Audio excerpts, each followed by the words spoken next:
سرخط خبرها. تاکید قطر بر تعامل جهانی با افغانستان. نماینده قطر در نشست سازمان همکاری اسلامی در جده بر ضرورت همکاری جهان با افغانستان تاکید کرد. کشوری است که هم روابط خوب با افغانستان دارد و هم با غرب و با آمریکایی ها دارد.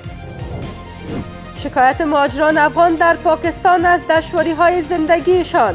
آنان میگویند که بسیار از کمپ‌ها بسته شده و همکنون با مشکلات زیاد مواجه‌اند. پاروندو هیوادونو کې چیرته چې د مهاجرینو حقونه طلب کیږي رسیدگی وشي.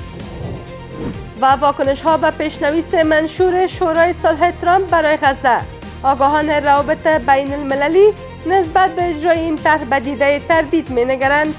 بیشتر از 1000 نفر مردم فلسطین به شهادت رسید. هیچگاه اسرائیل بر تعهدات خود عمل نکرد.